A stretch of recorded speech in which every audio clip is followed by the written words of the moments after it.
hear that he was not coming. I think he's the only one that I don't see. Okay. And we probably need to make sure YouTube is broadcasting. Yeah, Josh is on the call with us right now. Josh, are we? There's Keith. Okay. Yeah, perfect. Okay, so we're good to go. We'll just want to wait a couple minutes for Mr. Fagerheim. Nope, I think he's here now, right? Yes, he just popped in. Okay. Oh, so good evening, everyone. If we could please call our meeting to order, and if I could please open the meeting to our budget hearing presentation. Yes, and good evening, everyone. We've got our budget hearing information for you. I'll get right to it. For folks that are watching this online, if you have any questions, please feel free to use this email, budgetvote@homercentral.org. We have someone that's taking those emails, and we'll have questions at the end, and we'll be happy to answer any of those questions that come in during the presentation. Each year, we establish our budget guidelines. These are things that we want to make sure that we keep in mind as we build our budget. I'll go through these. Some have changed, but they've been pretty consistent over the years. The first is to develop and execute options to maximize our program impact, to make sure that we're doing all that we can for kids. This one's new this year. That is to execute on our strategic planning initiatives when making annual budget decisions. As folks remember, we spent a considerable time last year working on our strategic plan in our 3 committees that have come out of that. They help to drive what it is that we spend our money on as we move forward as far as programming goes for kids. We want to make sure that we adopt the voice of the community as the budget's developed, making sure that we gather input and we continue to deliver a great education for our kids, because obviously that is our primary business. We want to develop the tax levy in compliance with the tax levy limit and tax levy process as defined by the laws of New York State. And we want to make sure, especially this year, that we continue to proactively minimize the impact of withheld aid to our Homer Central School District taxpayers, because this year, as much or more than any years in the recent past, it's a very uncertain aid environment due to the coronavirus epidemic. So the first slide will take you through our free and reduced enrollment numbers. The blue line is the line that I would draw your attention to. You can see that as this year has moved forward, our free and reduced numbers have gone from 40.18% to 44.44%. Again, that just demonstrates that we have a population that relies on us for their nutrition, but as well as their education. The next slide are our total proposed expenditures. You can see down the left column are the component areas. The next column is our budgeted numbers for the current year, 2019, 2020. And then in the third column is our 2020, 2021 proposed. And the column to the far right is the net change in those from 1920 to 2021. So in our program area, you can see that the change is up over $1,118,339. Our capital area actually has decreased a bit, $15,470. Our administrative costs have gone down $30,580. And our total expenditures, 1 million, our change from 1920 to 2021, a total of $1,072,289. So those are total expenditures. The next slide is our total proposed revenues. You can see our state aid number. And again, a lot of uncertainty about state aid this year because of the coronavirus. But you can see in 2019, 2020, our budgeted amount, $25,082,077. And our proposed for this school year, after all, everything shook out, $25,222,282. That represents an increase of $140,205. The other two numbers that I would draw your attention to, the tax levy and the STAR, and we'll get to the tax increase in a bit, but you can see the tax levy for 2019, 2020 compared to 2020, 2021, it represents an increase of $314,340. And again, we'll talk about that 1.9% tax increase that we're proposing in a later slide.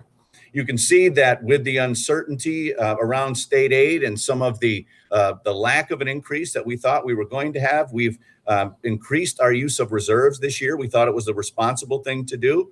So 2019, 2020, it was $308,234 that were used in reserves. We're proposing that we use $925,978 for the 2020-2021 school year, and that represents an increase in the use of reserves of just under $618,000. Our fund balance remains the same, and so you see our total revenues, that equals the total expenditure number from the previous slide, $1,072,289. So you've seen this slide before, the folks that have seen the presentation before, but it's important to note that we are obviously about people. We're about educating our young persons in the community. And the bulk of our money from our budget every year goes to instruction. In this case, in 2020, 2021, $79,000. Our general support makes up 10%. Pupil transportation, 7%. Our school lunch program, 2%. And then our debt service, 2%. But again, any institution that's a people business like our district, majority goes to instruction. The next slide is this is our tax cap and what we could have gone out and asked the public to support as far as a tax increase over the years, and what then in the far right column, what we actually have gone out at. And what I'll draw your attention to is that in 2015, 2016, 2016, 2017, and 2017, 2018, you can see that our tax levy threshold in that first column, but you can see we went out at zero each year. That just for those folks that aren't as familiar, there was something called the gap elimination adjustment. And in those years, we received some of the money back that they withheld to us before. And so we were able to go out as a zero. And then since 2018, 2019, you can see where our tax cap was. In 2018, 2019, it was over 4%. The district went out at 1.9. In 2019, 2020, this current year, our tax cap was 4.22%, and we went out at 1.9. And again, this year, you can see our tax cap just under 4, but by using more reserves that I showed you on a previous slide, we were able to close that gap and keep the tax increase under 2%. Again, 1.9 on taxes represents that $314,340. The next slide is our actual tax on true. If you can see, as an example, Homer, the third line down in 2019, on that previous slide, I said that the tax increase, the tax levy increase was 1.9%, and the actual increase on the true value was 2% for residents. This is again a previous slide that we used in a earlier presentation. How will that 1.9% increase to the tax levy affect a homeowner's tax bill? And again, these are estimates, but on a $100,000 home, an estimated increase to someone's taxes, $39. Again, if you double that, $78, and you can go down the screen to see what the estimated increase to your taxes would be with that 1.9% increase. So with that said, we'll go to the propositions that you will see on your absentee ballot on June the 9th. Our first proposition is the actual 2020-2021 budget. Shall the Board of Education of the Homer Central School District be authorized to expend the sums set forth in the same amount of $44,292,939 to levy the necessary tax therefore. So that's proposition 1. Proposition 2, our bus leasing and purchase of vehicles. I won't read this entire screen to you, but I'll hit the highlights. And that is that as far as the bus leasing goes, we're asking that we incur costs incidental thereto an amount not to exceed the estimated maximum cost of $820,000, and for a term not to exceed 5 years, the leasing of 7 66-passenger school buses and 1 54-passenger wheelchair bus. And again, historically speaking, for those folks that have been around, you know that we have a leasing program that's been in place now for a number of years. Very powerful tool that we use to ensure that we have high quality buses, safe buses, minimizes the amount of upkeep on those buses. It's turned out to be very cost beneficial for our district. The second part of Proposition 2 is the amount not to exceed the estimated maximum cost of $60,000 to purchase 2 vans that we use in our large school district, moving kids around from place to place. So that's Proposition 2. And then, as is the case each year, we have Proposition 3. This is the Phillips free library funding. Shall the Board of Education of the Homer Central School District be authorized to maintain the annual levy of taxes for the use of the Phillips free library at $196,165 and to pay over such monies annually to the trustees of the Phillips Free Library of Homer, New York. And as a courtesy to our library, we provide the tax collection and voting day services, as well as providing space for them in our budget newsletter, but we do not have anything to do in the creation of that library budget. And just as a side note, that number, $196,165, is flat from this current school year as well. Something else you'll see on your ballot is that we have 3 board seats that are up for vote. The seats of Sonia Apker, Julie McChesney, and Luke Marinas. And we have 4 people that are running for those seats. You will recognize the first 3, Sonia Apker, Julie McChesney, Luke Marinas, and Emily Olsenwick. So I mentioned a lot of changes this year. This is one of the largest ones. We spent a good deal of time this morning, about 30 of us down at H-Tech, and we were putting our absentee ballot mailings together. Can't say enough about the work of everyone this morning. Very proud of the people that came in, and we were able to get all of our 6,000 envelopes that we'll be sending out with 2 absentee ballots apiece put together. But as you know, we will be conducting our vote remotely through absentee balloting. It'll be on June 9th. Absentee ballots, ballot directions, and budget flyers are those things that we put together today. There'll also be postage paid envelopes to make sure that folks return their completed ballot. Only qualified voters of the district shall be entitled to vote at the vote on June 9th.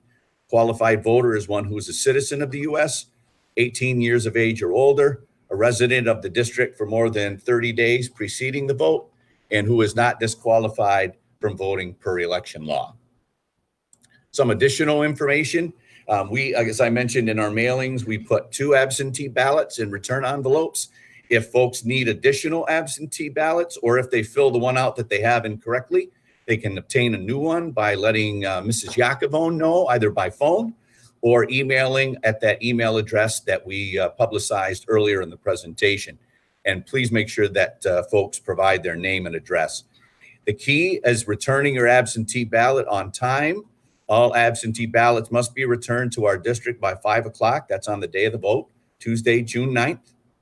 All absentee ballots must be returned in the district provided envelopes, and we would please make sure that voters place their absentee ballot in the certification envelope and return it signed. It's very specific, but we've included information in there about how to appropriately fill out those ballots so that they're counted.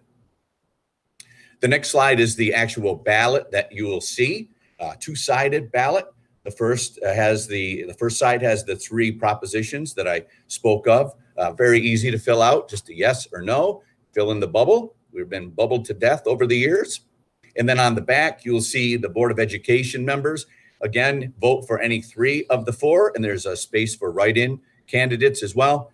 And we've also placed more directions about how to fill out those ballots appropriately and how to get them back to us in a timely fashion. So with that said, we'll open it up to any questions that anybody has. We've not received any from the email address. Any questions from any members of the board?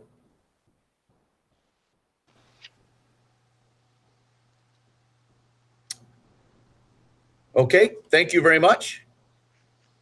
Mrs. Apker, back to you. Okay, I believe at this time, if I could please have a motion to move to executive session for the purposes of discussing the employment history of particular persons. Luke moves. Mike second. So Luke moved and Chuck, Doesn't Second. matter. or Mike Kilmer second. Okay. And I believe Julie has joined us, so Yeah, I'm here. just make sure Okay, the so minutes have Julie, that. then. So it was Luke and Mike.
to work.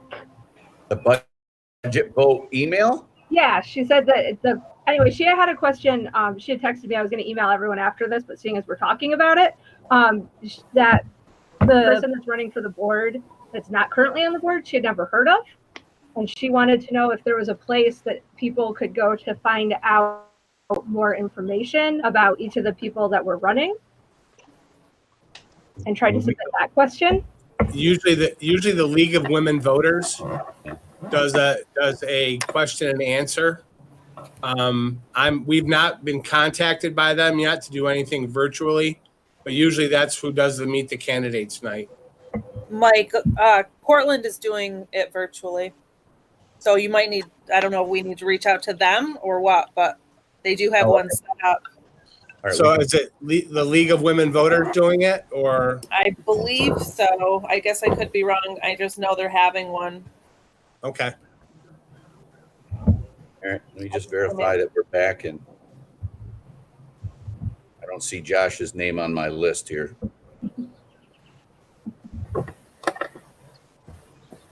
See Chuck. Okay, good. All right. Thank you, Josh. If I could get everyone to please stand for the Pledge of Allegiance to the flag.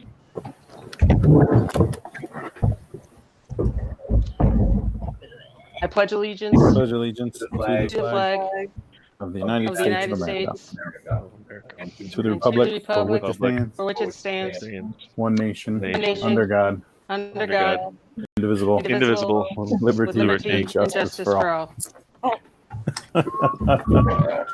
that's the toughest part of the meeting. Man, that is a rough one. Sweet land of liberty. Mike, Well, it this is is the a rough League of one. Women Voters. Okay, if I could please have a motion to approve the minutes of our regular meeting, May 12th. So moved. So moved. Mike. Seconded, Mike. Questions or comments regarding the minutes? All those in favor? Aye. Aye. Opposed? Abstentions? So under President's comments, I have no updates to this evening's agenda. We did receive, Principal Bennett did receive a correspondence from the Cortlandville Fire Department. Were you planning to cover that, Superintendent? I was going to mention that we got it. I was going to put it as an informational item next week, Okay. because we just got it today. But Okay.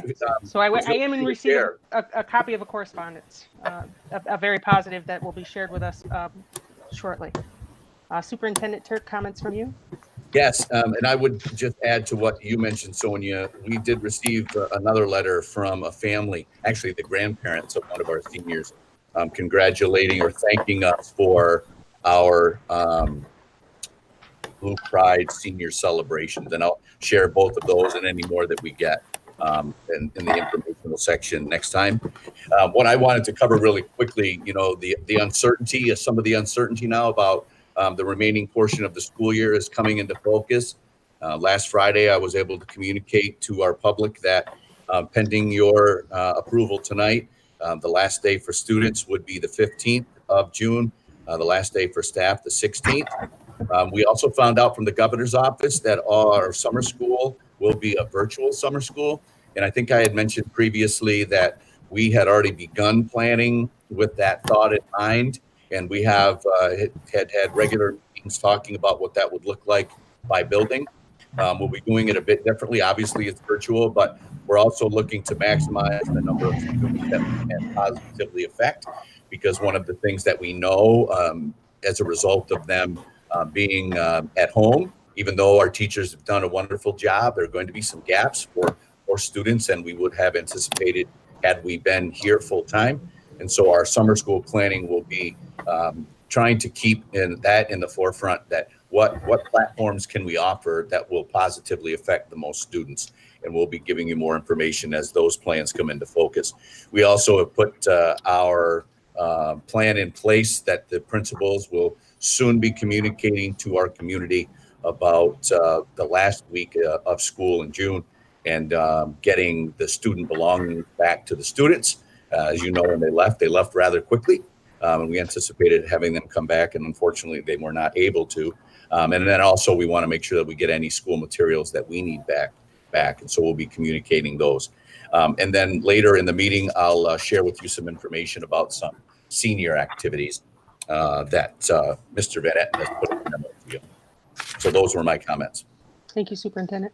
I believe that brings us to our board presentations, and this evening's presentation is the Blue Pride Senior Celebration.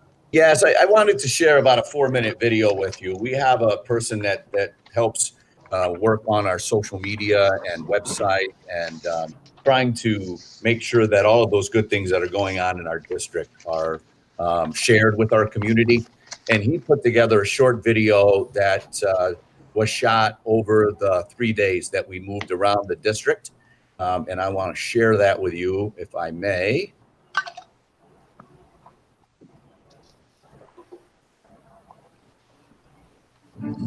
Oop, you can't see it yet. Let me share my screen.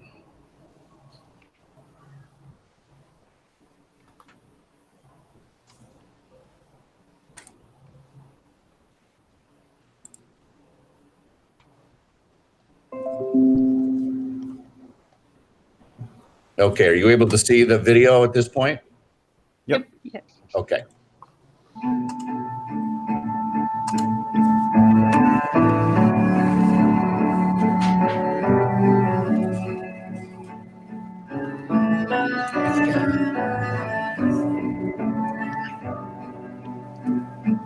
We had a great idea from our high school staff to head around and honor our seniors and visit each of their homes and deliver something they would want as part of their senior experience. And then it really just grew. It grew from that. Having community, staff, teachers, everybody involved, supporting students. Just a great way to honor the class of 2020. What went on the last 3 days really is 2 words: Blue Pride, right? That's the motto that we live with here at Homer. From day one when we pulled out of here till just now when we pulled in and finished with the last grade group. Blue Pride all around. It was amazing to see families who came together. The last 2 days have been awesome. You know, I think this is really what everybody needed. I think that from an administrative standpoint, teacher standpoint, student standpoint, community standpoint, this is just, it's just been great. The last 3 days have been definitely a morale lifter.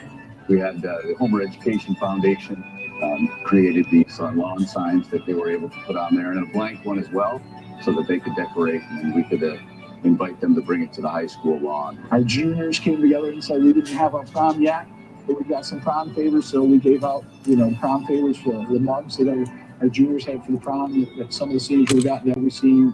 So, everybody got a little bit of celebration there, and folks came together. And again, that's great. That's what we do. The feeling of watching the students, their emotions, their families' emotions, the emotions of the people that were traveling in the caravans, and the car horns beeping. Just a powerful day, really powerful, invigorating, especially in this time that everybody's been home. Really, really, really powerful for everybody to be together and celebrating what was a great, great thing, which is the class of 2020. At one point, we believe we had almost 100 cars in line. Absolutely just amazing. The support from the fire departments, the sheriff departments, from the surrounding counties. I think the kids got a real kick out of seeing so many people from the community come out and support them. And it was great to watch the expressions on the faces of their parents, because obviously the students would have got to that point had it been for their parents. And so it was a great experience. So some folks had lawn signs that they created thanking the Homer staff for all that they've done for their children, and to see the grandparents and different generations out on the front yard celebrating with the graduating senior was really special. And we all wanted to come back. That was the goal. And then we found out we weren't coming back. There's more negative news, but the last 3 days, I think have been the most positive and the best experience that we've had. Just really, really inspiring. Watching students, watching families, watching neighborhoods get together and support a student that's going to graduate in their neighborhood. Just really, really, really powerful and emotional. And the best part was seeing students that necessarily sometimes didn't show you some emotion, but really let that emotion go on that day because they realized that their senior year and their whole elementary to high school career is coming to an end. And when you think about 100 cars driving by your house and people waving, saying hello and congratulations. Just what a great show for our kids who just deserve that. So I couldn't be happier for our students, couldn't be proud of their accomplishments, couldn't be more thankful for the community that live in here. You know, we're really blessed here in Homer to have this community support that we have. And that was just an example of that when we were driving around the community and seeing people that might not necessarily have a connection to school right now, and certainly not to high school seniors, but creating signs and out and giving the bus and the parade and the caravan a wave as we went by. It just really demonstrates the great community support that we have here in Homer, and really something that we're blessed with.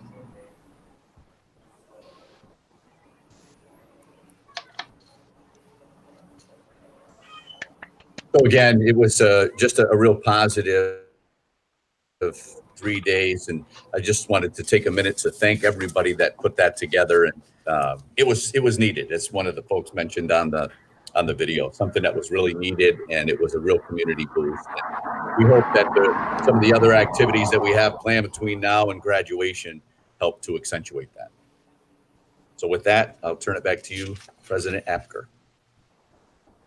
Thank you, Superintendent. We'll be moving to new business, and if I could please have a motion to accept the reports from the Committee on Preschool Special Education. So moved. Really? Second, Luke.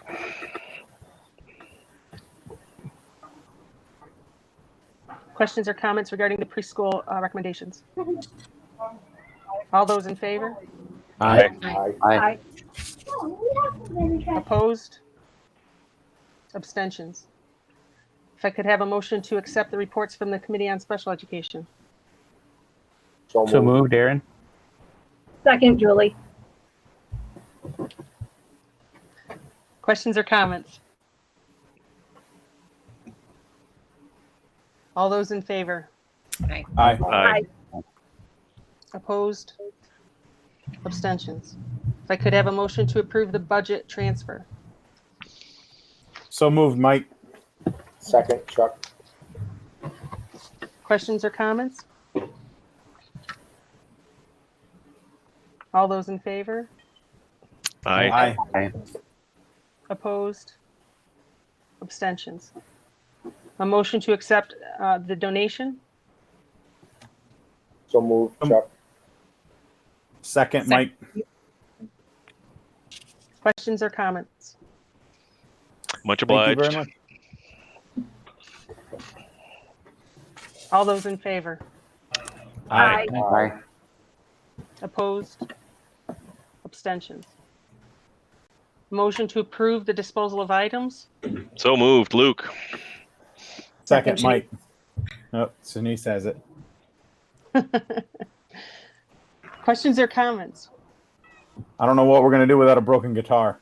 I want to know about the accident. How do we destroy it on stage by setting it on fire or smashing into a hotel room wall? What do we got here? I wasn't able to get the details about that, but I'm certainly interested as well. Somebody named Hendrix got a hold of it. Could be. Additional questions or comments? All those in favor? Aye. Aye. Opposed? Abstentions? A motion to approve the revised 2019-20 district calendar. So moved, Chuck. Second, Luke. Questions or comments on the calendar? All those in favor? Aye. Aye. Opposed? Abstentions? Superintendent, are there community voices we need to address? We do not have any at this point. Thank you. If I could please have a motion to approve personnel. So moved, So moved, Aaron.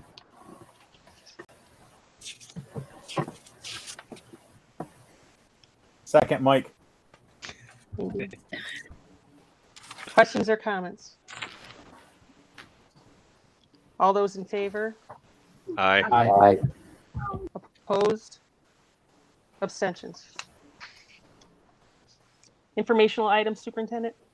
Yes, I've got one. Mr. Van Etten put together a memo with the class of 2020 important dates and events for seniors and their families.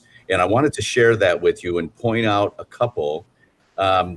Obviously, anything that we're doing at this point in time is virtual. You see on June 1st, the high school awards, honors and awards ceremony.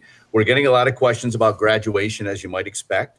And we recently held, with the 23 superintendents in OCM BOCES, we held meetings with each of the county executives, Rob Kapora from Cortland, Ryan McMahon from Onondaga County, and John Becker from Madison County, and talked to them about what really schools would be allowed to do as it relates to graduation ceremonies.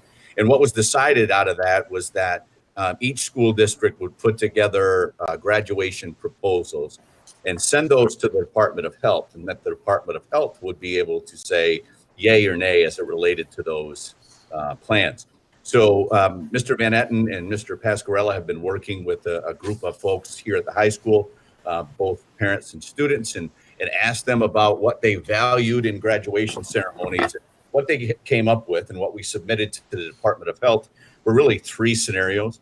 I think anybody that you talk to would love to have some sort of in-person graduation ceremony. And one of the options that we sent to the Department of Health was that we would have an in-stadium event where we would obviously have to limit the number of people that are able to attend and provide social distancing and the appropriate level of PPE where it was needed.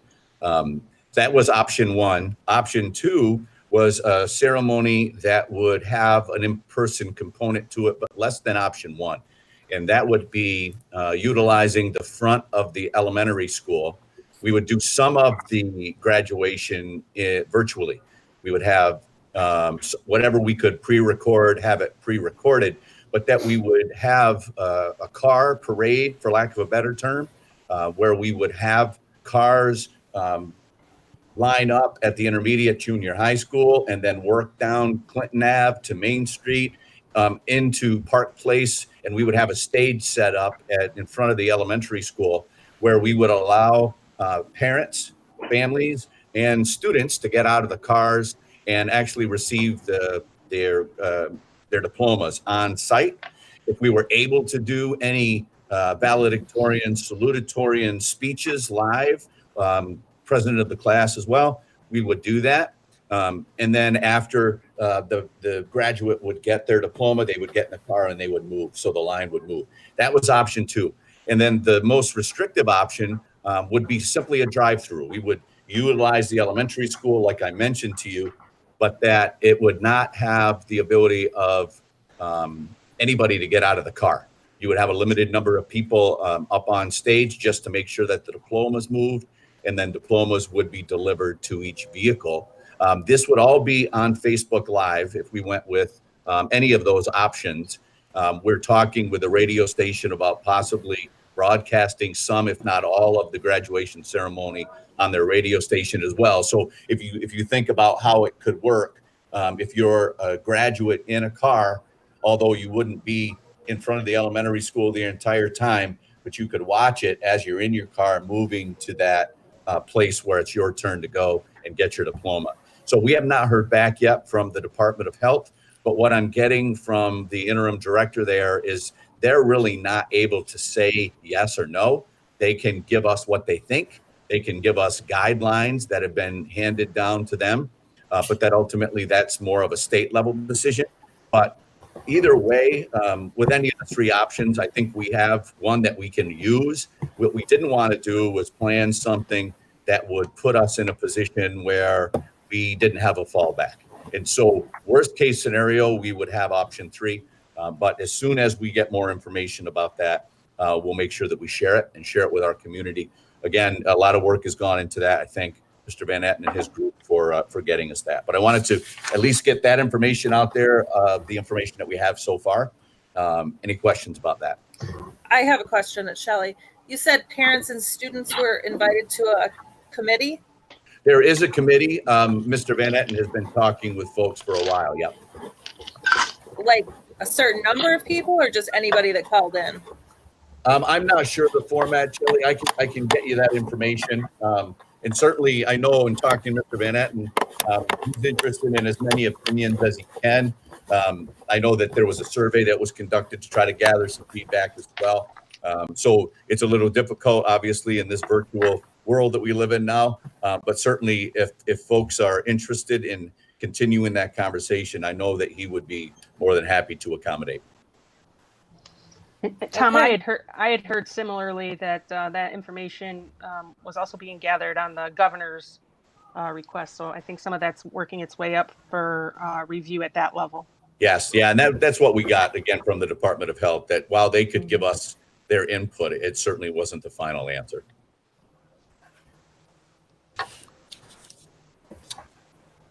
And that's what I had for informational items. Thank you, Superintendent. Do we have board committee reports or district committee reports? We have one district committee report. Mr. Moore is on the line. Mr. Moore, am I correct? Yes, sir. Okay, as I mentioned the last meeting, we wanted to, again, get back into the habit of having our strategic plan committee meetings, and Mr. Moore, one of the facilitators of the Social Emotional Learning Committee, and they met. He wanted to give you an update. Yeah, so in talking with Mr. Turk, Mr. Pascarella, the other task force coordinator, and myself, really feel like we are still able to move forward with the remainder of this year with the plans that we had already initiated. We really have had a great turnout and input from folks throughout the whole year, and have had enough meetings that we were actually in a pretty solid place when we left. So this week, I reinitiated one of our subcommittee groups to review where we had left off, what was remaining, and to discuss an alternate timeline for completing that to the rest of the school year. We also have Mr. Pascarella and his subcommittee are doing the same this week.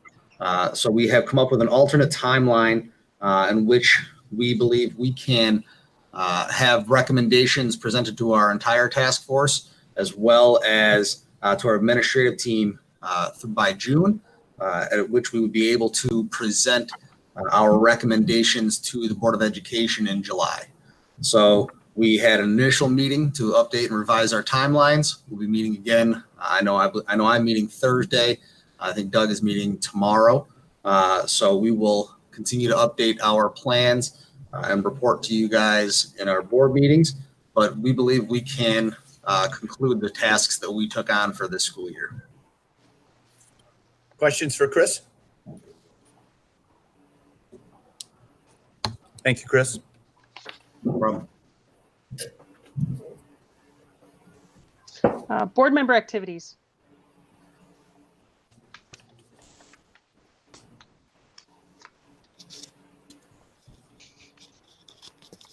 So I'd like to comment on the Blue Pride Parade. I think there are 4 board members that have seniors this year, and I have to tell you how much that event was appreciated and how truly meaningful it was. Actually, I could feel myself being emotional just over the video. An incredible sense of community, and I can't thank you enough for your thoughtfulness and the leadership team in organizing that, and the faculty and community that participated. It was really truly very special. So thank you for that.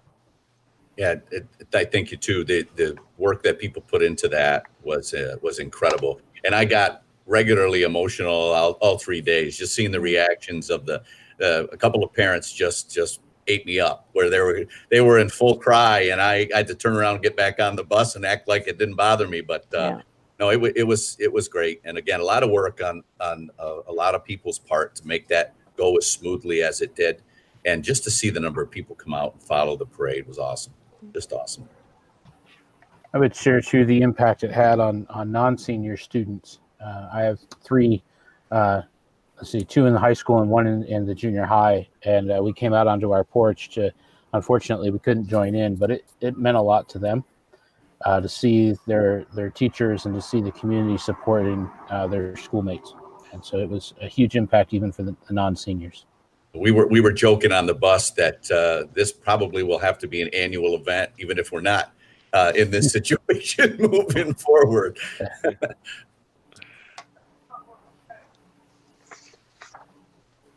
Are there upcoming events you'd like to highlight for us, Superintendent? I mentioned some of them, Sonia. The one that I will, it's not on there, but it's a late ad.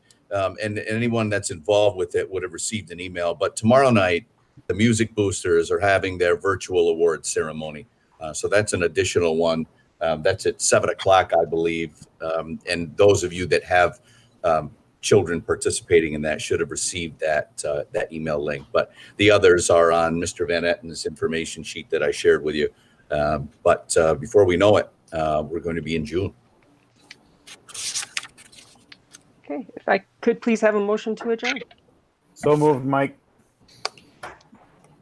Second, Shanice. All those in favor? Aye. Aye.